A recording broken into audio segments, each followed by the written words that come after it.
नमस्कार, स्वागत है आपका। आप देख रहे हैं लंच ब्रेक। आपके साथ हूं मैं नेहा बाथम। ऑक्सीजन का इम्तिहान। जी हां, तमाम दावों के बावजूद शहर शहर ऑक्सीजन की कमी और बेड की कमी की शिकायतें सामने आ रही हैं। और इन सबके बीच आज से 18 साल से ज्यादा उम्र के लोगों के टीकाकरण के लिए रजिस्ट्रेशन भी शुरू हो रहा है।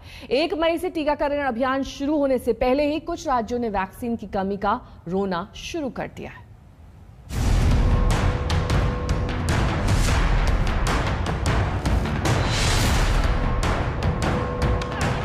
बड़ी उम्मीद लेकर लोग वैक्सीन लगवाने मुंबई के बांद्रा कुर्ला कॉम्प्लेक्स पहुंचे थे। उनके पास पहले से अपॉइंटमेंट भी था, लेकिन बीकेसी पहुंचते ही जब नजर आया ये बोर्ड तो लोगों के गुस्से का ठिकाना नहीं रहा। बीकेसी जंबो सेंटर कहता है vaccine is out of stock. लोगों को परेशान होना यहाँ पर लाजमी है। लोग पुलिस वालों से, डॉक्टर्स से पूछ रहे हैं आखिर उनको क्या करना है। इस वक्त आप देखिए किस तरीके से यहाँ आम जनता, आम नागरिक पुलिस से पूछ रही है आखिर वैक्सीन क्यों नहीं है और वो करें तो क्या करें। 7 हिल्स में जाके आए हैं, सब कहीं पे भी स्टॉक नहीं है। 7 हिल्स में भी नहीं था। रजिस्ट्रेशन सायन हॉस्पिटल में था, अभी हम वहाँ गए, वो बोलते नहीं है।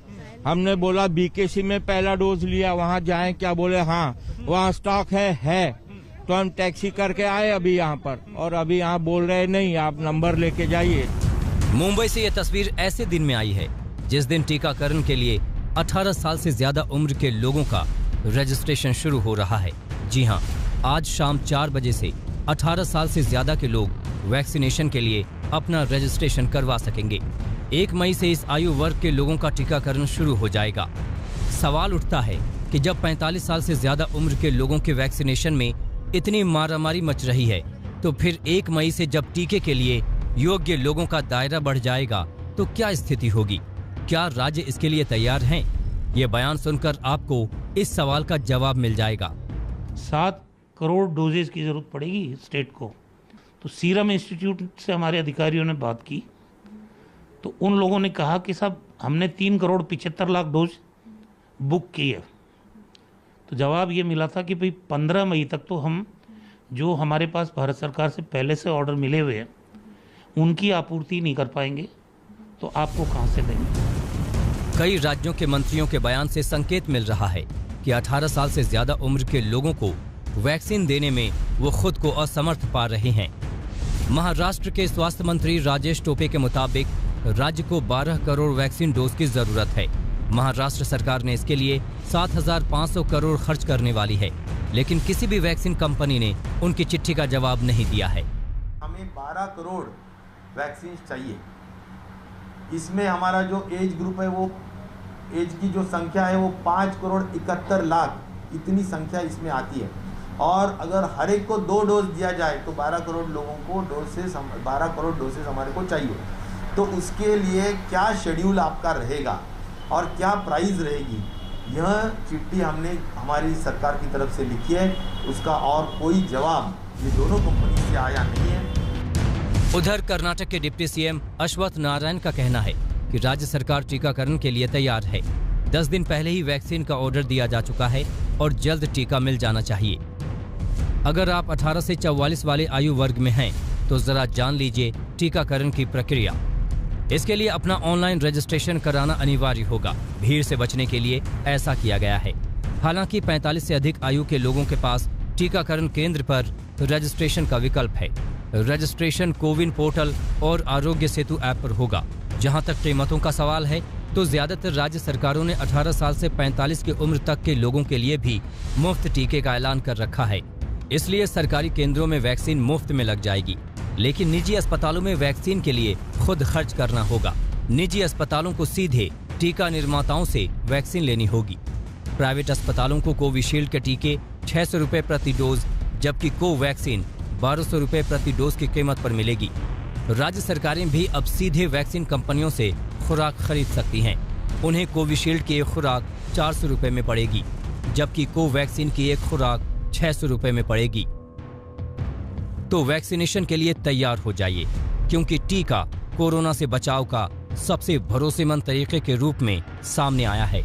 मुंबई से पंकज उपाध्याय के साथ आज तक ब्यूरो। संकट बड़ा है, लेकिन इससे भी बड़ा संकट शहर शहर अस्पतालों में दिखाई दे रहा है। सरकार ने हालात काबू में होने का दावा किया, लेकिन जमीन पर ऐसा नजर नहीं आता।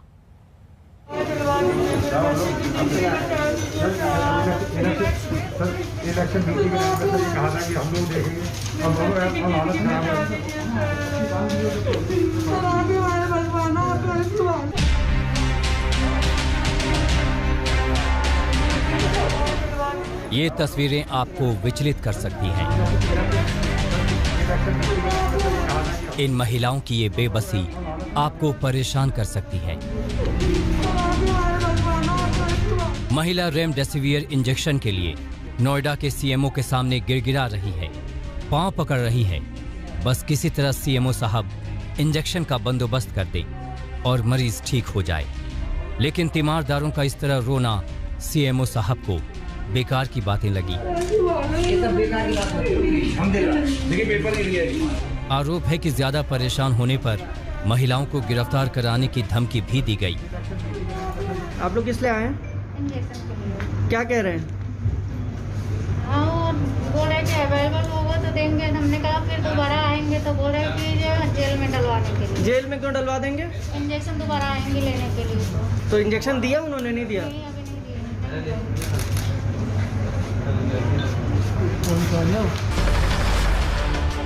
नोएडा से ऐसी तस्वीर तब सामने आई है जब यूपी के सीएम योगी आदित्यनाथ कह चुके हैं कि सूबे में जीवन रक्षक दवाइयों की कोई कमी नहीं है।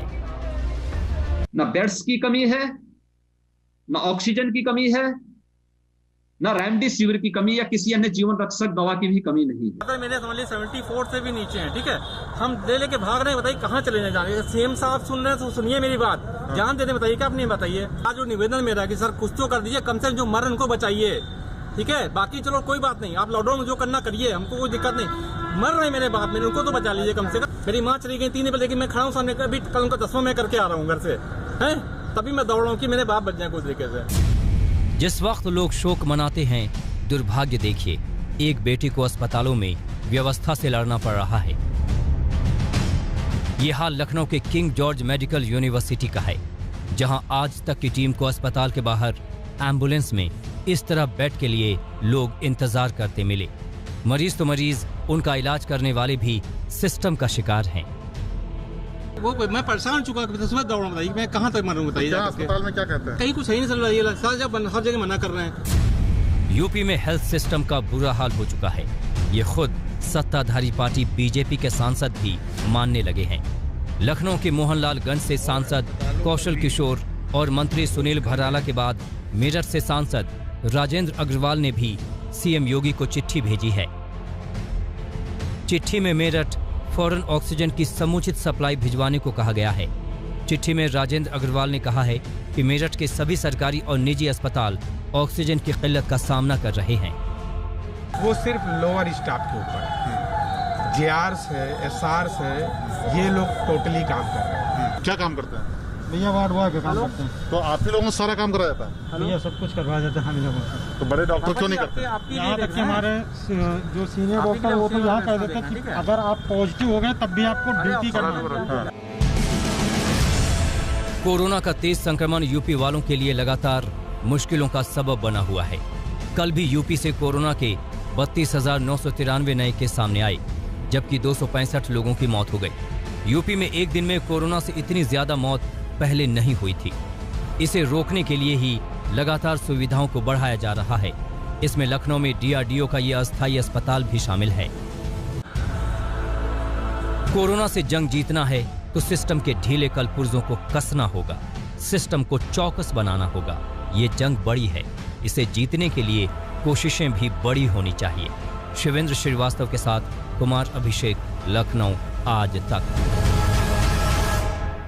चलिए अब आपको दिखाते हैं दिल्ली का हाल। यहां भी अस्पतालों में बेड के लिए मारामारी है। इसे दूर करने के लिए रामलीला मैदान में 500 बेड्स के अस्थायी अस्पताल का निर्माण शुरू हो चुका है।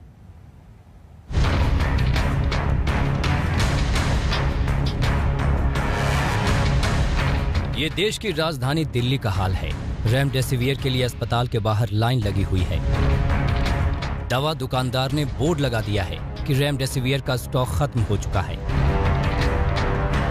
मेडिसिन नहीं मिल रही है, बिल्कुल परेशान हो रहे हैं। कई लोग तो इसमें ऐसे हैं जो 3 दिन से यहाँ खड़े हुए वेट कर रहे हैं और यहीं सो रहे हैं। स्टॉक अभी आ नहीं रहा माल, ऊपर से नहीं आ रहा माल। आज कह रहा है आज आएगा, लेकिन अभी तक कोई कह रहा नहीं आएगा, अभी तक नहीं आया माल। हम कल भी आए थे, कल भी मॉर्निंग में 4 बजे आ गए थे, शाम को 4:30 बजे यहाँ से गए हैं। आज भी मॉर्निंग में 4:30 बजे आ गए थे, अभी भी वेट कर रहे हैं।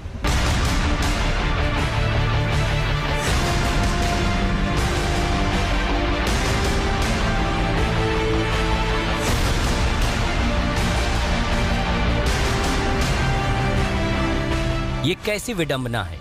देश की राजधानी में जीवन रक्षक दवाइयों का टोटा पड़ा है।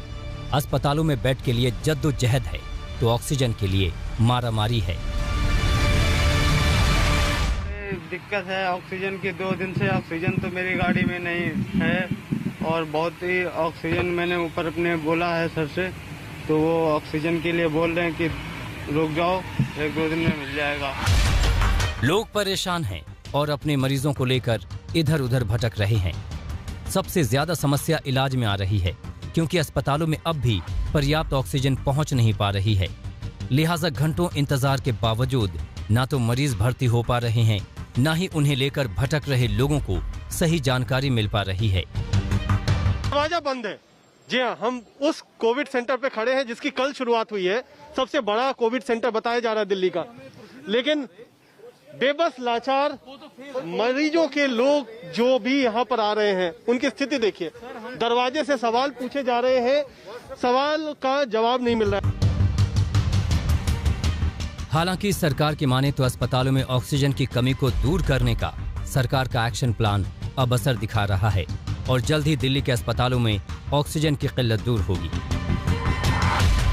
दिल्ली सरकार ने बैंकॉक से टैंकर मंगाने की तैयारी की है जो आज से पहुंचना शुरू हो जाएंगे। इसके लिए एयरफोर्स की भी मदद ली जा रही है। तो अगर 18 टैंकर बैंकॉक से कल से आने चालू हो जाएंगे, वो 18 टैंकर आ जाते हैं तो जो ऑक्सीजन को ट्रांसपोर्ट करने की परेशानी आ रही थी वो परेशानी दूर हो जाएगी और हमें अपनी पूरी ऑक्सीजन मिलनी चालू हो जाएगी। विदेश से ऑक्सीजन के इंतजाम हो रहे हैं। पुरानी दिल्ली के ऐतिहासिक रामलीला मैदान में 500 आईसीयू बेड्स का अस्थायी अस्पताल बनना शुरू हो गया है।